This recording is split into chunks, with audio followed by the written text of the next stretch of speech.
जी नमस्कार, मेरा नाम सनी श्रीवास्तव। स्वागत है आपका टीचर्स अड्डा के यूट्यूब चैनल पे। देखिए, बीपीएससी टीआरई 4.0 तो दो बड़े सवाल हैं, क्या होगा कि नहीं होगा।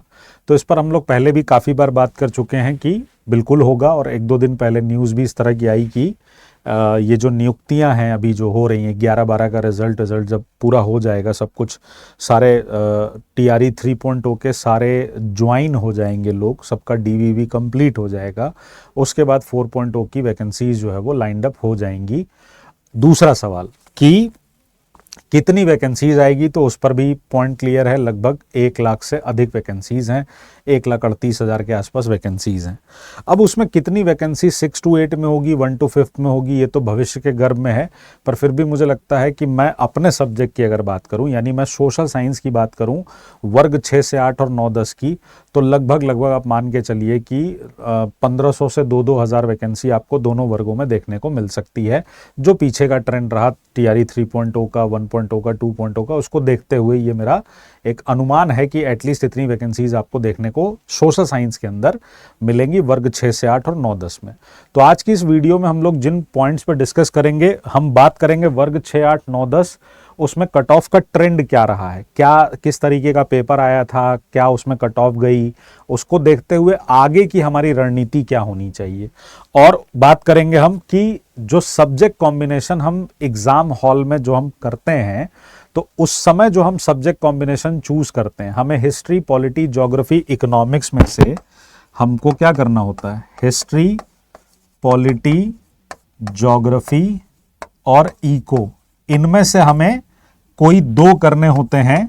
तो आखिर उन दो में क्या बेस्ट पेयर हो सकता है, कैसे सफलता हमको मिलेगी, कितना हमें पढ़ाई करनी पड़ेगी, इन सारे मुद्दों पर मैं पॉइंट टू पॉइंट आपसे डिस्कस करता चलूंगा। तो देखिए, एक टेबल से चार्ट वार्ट बनाने से पढ़ाई करने में बड़ी आसानी होती है। एक टेबल से मैं चर्चा करूंगा। सबसे पहले मैं आपसे बात करूंगा वर्ग 6 से 8 की। सबसे पहले मैं आपसे बात करूंगा वर्ग 6 से 8 की। तो टीआरई 1.0 जब हुआ था तो उसमें वर्ग 6 से 8 हुआ ही नहीं था।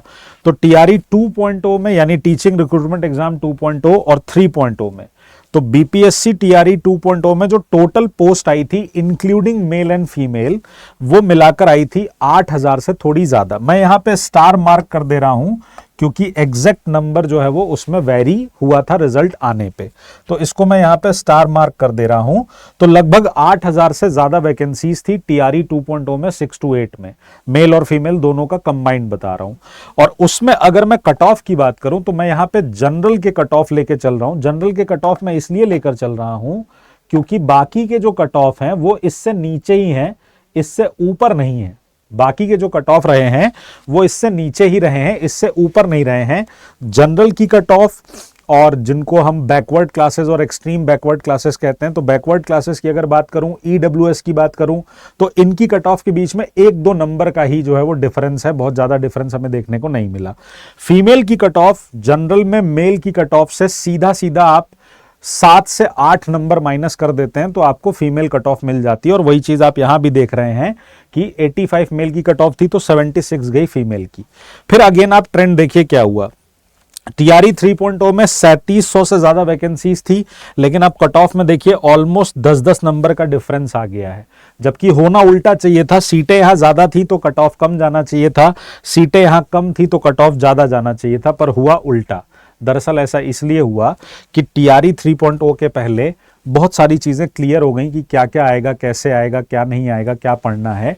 तो उसमें क्या हुआ कि जिन लोगों ने आराम से पढ़ाई की वो लोग आराम से क्या हो गए, सेलेक्ट हो गए, है ना। तो इस कट ऑफ को देखते हुए पहला जो पॉइंट हमें समझ में आता है वर्ग 6 से 8 के लिए कि क्या पढ़ना है, ये बहुत क्लियर होना चाहिए वर्ग 6 से 8 की पढ़ाई के लिए। इस बार का पेपर अगर मैं पिछले 2.0 के बनस्पत देखूं, दोनों को मैं मिक्स करूं कि टीआरई 2.0 का ज्यादा कठिन पेपर था या टीआरई 3.0 का ज्यादा कठिन पेपर था, तो पेपर टीआरई 3.0 का थोड़ा टफ जाता है 6 to 8 का, क्योंकि कुछ नए सवाल थे जिसमें एंशिएंट से भी 2-3 सवाल पूछ दिए गए थे, और कुछ जो है वो वर्ड हिस्ट्री में भी, एक्सट्रीम वर्ड हिस्ट्री से भी 1-2 सवाल पूछ दिए गए थे जो क्लास 11th की एनसीईआरटी से पूछ दिए गए थे, जो ऑस्ट्रेलिया वाला सवाल पूछा गया था, इस तरह के सवाल, तो वो थोड़े नए सवाल थे। और जो जनरल पेपर था वो भी 2.0 की अपेक्षा थोड़ा हार्ड आया था। यही वजह थी कि कट ऑफ यहां पर क्या गई, कम गई, हमें कट ऑफ कम देखने को मिली। ठीक है, तो 6 to 8 में टीआरई 4.0 में क्या हो सकता है, कितनी सीटें आ सकती हैं? तो मैं आपको बता दूं कि 4.0 में जो सीट्स होंगी, अगर उनका अनुमान लगाया जाए तो वो होगी लेस देन 2000। तो लगभग लगभग क्या कट ऑफ जा सकती है? तो कट ऑफ मैं आपको अभी भी कह रहा हूं, आपको 80 प्लस मार्क्स की तैयारी करनी पड़ेगी। एटलीस्ट कम से कम आपको 85 प्लस मार्क्स की तैयारी करनी पड़ेगी। पेपर कैसा आएगा? बदलते हुए ट्रेंड में बीपीएससी को जिस तरीके से हमने 2.0 और 3.0 में देखा, आप कुछ डिसाइड नहीं कर सकते कि पेपर में यही चीज आएगी। आपको अपनी तैयारी को टोटलिटी में देखना होगा, कंप्लीट प्रिपरेशन करनी होगी। हालांकि जब हम टीआरई 6 to 8 के लिए पढ़ते हैं, वर्ग 6 से 8 के लिए पढ़ते हैं, तो हम हर सब्जेक्ट के अंदर कुछ प्राइम एरियाज हैं जिन पर क्या करते हैं, फोकस करते हैं। तो उस पर हम लोग अभी आगे बात करेंगे लास्ट में। अब आते हैं वर्ग 9-10 में। वर्ग 9-10 में बीपीएससी 4.0 में कितनी सीटें आ सकती हैं, कितनी सीटें आ सकती हैं? तो मैं आपको अभी भी कह रहा हूं कि सीट्स का अनुमान है लेस देन 2000। और इसमें क्या कट ऑफ जा सकती है, उसे आप कट ऑफ ट्रेंड देखकर समझ सकते हैं। उसे आप कट ऑफ का ट्रेंड देखकर समझ सकते हैं। 1.0 में भी हुआ, 2.0 में भी हुआ, 3.0 में भी हुआ। ठीक है, 1.0 में क्या था कि बहुत ज्यादा पता नहीं था लोगों को कि कैसा पेपर आएगा, क्या होगा, और आकलन चल रहा था। तो आप देखिए जो टोटल नंबर ऑफ पोस्ट थी वो लगभग 5000 से ज्यादा थी। पोस्ट के नंबर में ऊपर नीचे हो सकता है, मेरा कहा कोई अंतिम नहीं है, इसीलिए मैंने यहां पे स्टार मार्क किया हुआ है। टीआरई 2.0 में आप देखिए लगभग 2000 पोस्ट थी, और टीआरई 3.0 में भी आप देखिए लगभग 2000 पोस्ट थी। ठीक है, इसी हिसाब से मेरा अनुमान है कि लेस देन 2000 पोस्ट एसएसटी के अंदर, मैं बात कर रहा हूं पीपीएससी टीआरई 4.0 वर्ग 6 से 8, 9, 10 सामाजिक विज्ञान की। ठीक है, तो लेस देन 2000 पोस्ट आएगी। अब कट ऑफ क्या हो सकती है, किस तरीके का पेपर आ सकता है? तो इस पेपर में एकदम रोलर कोस्टर राइड रही है। टीआरई 3.0 का जो पेपर था वो बहुत ही बकवास पेपर था, क्योंकि 4-5 टॉपिक से ही पूरा पेपर पूछ दिया गया था, और बाकी के क्वेश्चन चूंकि आसान थे, ऐसा नहीं कि क्वेश्चन बहुत ज्यादा कठिन थे, इसीलिए आपको कट ऑफ भी थोड़ी सी क्या दिख रही है, हाई दिख रही है, यानी 80 प्लस दिख रही है।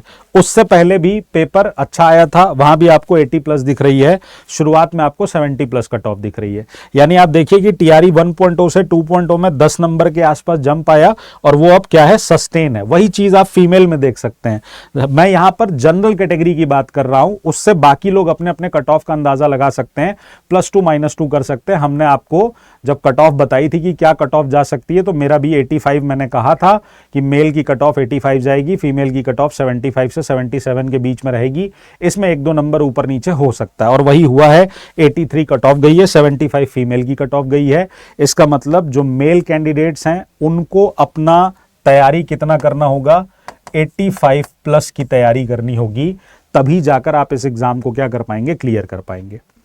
अब 3-4 बड़े बड़े सवाल जो आपके दिमाग में आ रहे होंगे कि फिर प्रिपरेशन कैसे की जाए। तो देखिए, पहले तो आपको यह समझना होगा कि आपको कौन सा सब्जेक्ट लेना चाहिए। इररिस्पेक्टिव ऑफ कि आपके ग्रेजुएशन में क्या सब्जेक्ट थे, उसका यहां पर कोई लेना देना नहीं है। आपको एग्जाम में हिस्ट्री, पॉलिटी, ज्योग्राफी, इकोनॉमिक्स में से कोई 2 चुनने हैं, जिसमें से एक हिस्ट्री या ज्योग्राफी होना चाहिए। और हिस्ट्री अगर आपने पहले वाले लॉट में चुन लिया तो दूसरे लॉट में आपको वो नहीं मिलेगा। तो मैंने कुछ सब्जेक्ट कॉम्बिनेशन लिखे हैं आगे, उसको देखिए, समझिए कि क्या सब्जेक्ट का कॉम्बिनेशन हो सकता है आपका, और कौन सा सब्जेक्ट कॉम्बिनेशन बेस्ट हो सकता है। कौन लोग एलिजिबल हैं, क्या सब्जेक्ट कॉम्बिनेशन होगा फॉर्म वॉर्म भरने के लिए। अगर आपको यह जानकारी चाहिए तो वीडियो के डिस्क्रिप्शन बॉक्स में 6 to 8 की एलिजिबिलिटी का वीडियो भी लगा हुआ है, 9-10 का वीडियो भी लगा हुआ है, आप वहां से देख सकते हैं वीडियो के थ्रू। देखिए, पहला कॉम्बिनेशन जो बनता है वो हिस्ट्री और ज्योग्राफी का बनता है। दूसरा कॉम्बिनेशन जो बनता है वो हिस्ट्री और पॉलिटी का, मतलब 40 सवाल हिस्ट्री के प्लस 40 सवाल आपके ज्योग्राफी के आएंगे। उसी तरह आप दूसरा कॉम्बिनेशन बना सकते हैं हिस्ट्री पॉलिटी।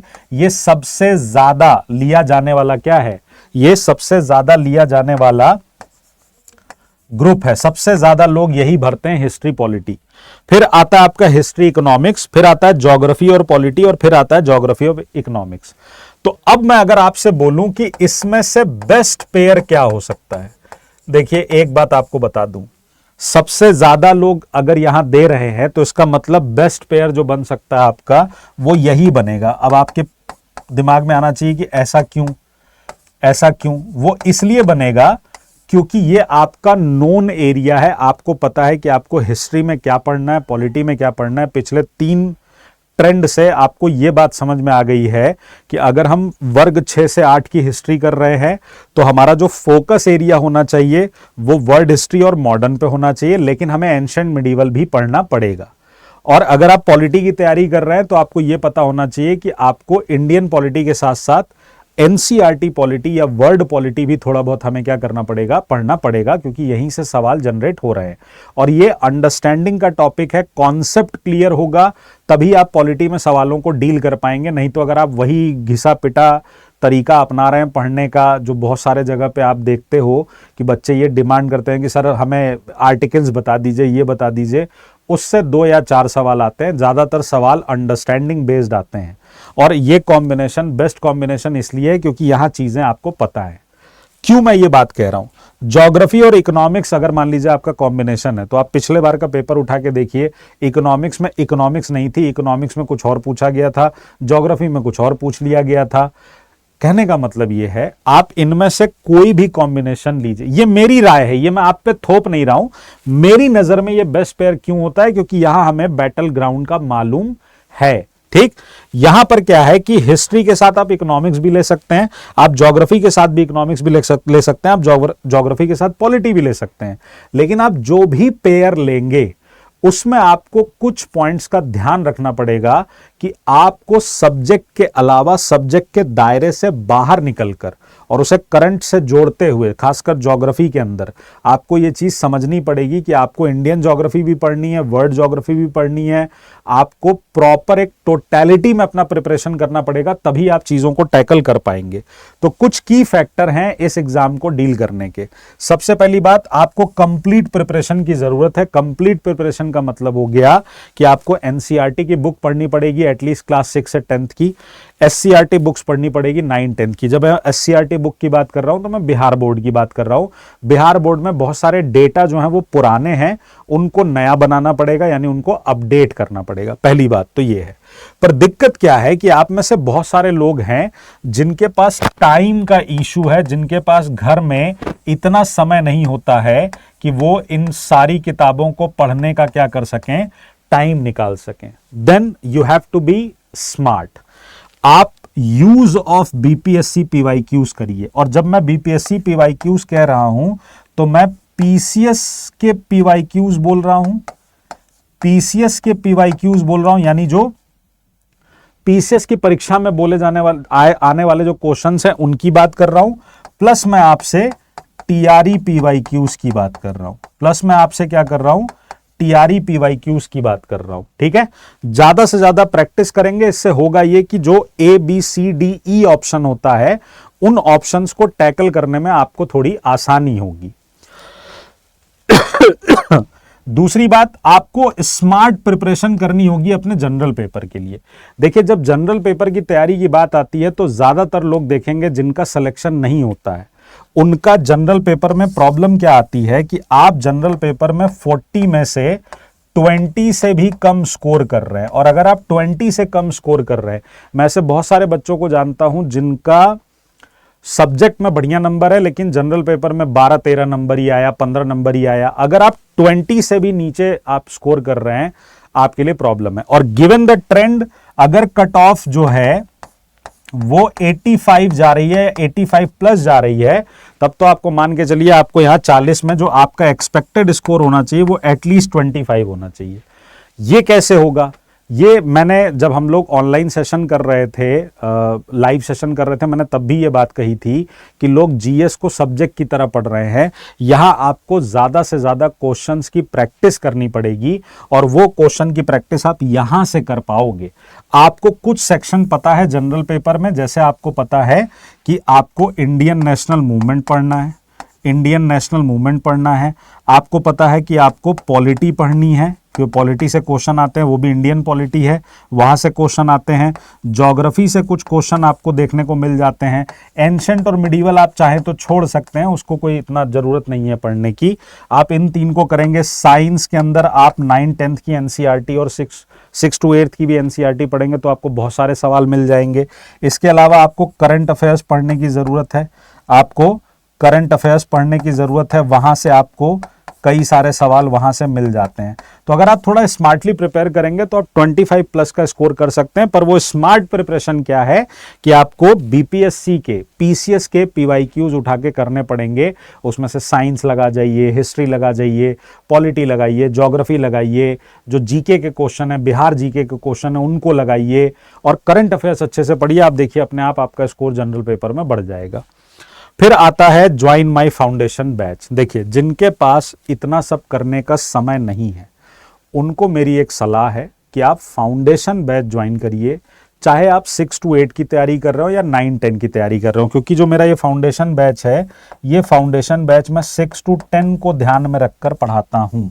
ठीक, मेरा जो सब्जेक्ट है वो हिस्ट्री और पॉलिटी है, हिस्ट्री और पॉलिटी है, जहां हिस्ट्री में हम पूरी इंडियन हिस्ट्री पढ़ते हैं और वर्ल्ड हिस्ट्री पढ़ते हैं। पॉलिटी के अंदर हम एनसीईआरटी पॉलिटी पढ़ते हैं और वर्ल्ड पॉलिटी पढ़ते हैं।